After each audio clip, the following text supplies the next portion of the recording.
নমস্কার। কবি উৎপল কুমার ধারার কলমে আসছে উমা। যেই সাদা মেঘ নীল আকাশে ভাসল সারি সারি, শিবের কাছে বলল উমা, যাচ্ছি বাপের বাড়ি।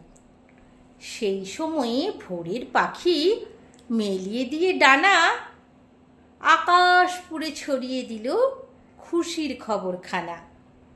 আকাশ তখন সেই কথাটা অমল স্রোতের টানে ছুটতে গিয়ে পৌঁছে দিল ভোরের তারার কানে।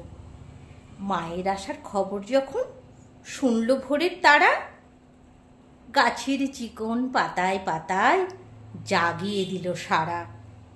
ভোরের হাওয়ায় শিশির কণা হিমের দুয়ার খুলে হীরের কুচি সাজিয়ে দিল শুভ্র কাশের চুলে।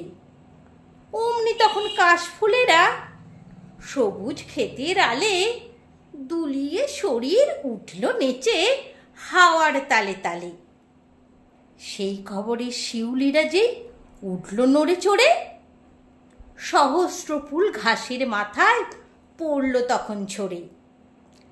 পাশেই ছিল পদ্ম শালুক জলের উপর ভেসে, বলল, ওরে আসছে উমা বাপের বাড়ির দেশে। শুনল যখন সেই কথা এক গাঁয়ের ঢাকির ছেলে, ঢ্যাং করে বাজিয়ে দিল সমস্ত কাজ ফেলে। কাই নানা কাই বাজিয়ে কাশি সবার বাড়ি গিয়ে বলল, ওরে আসছে উমা 4 ছেলে মেয়ে নিয়ে। নমস্কার।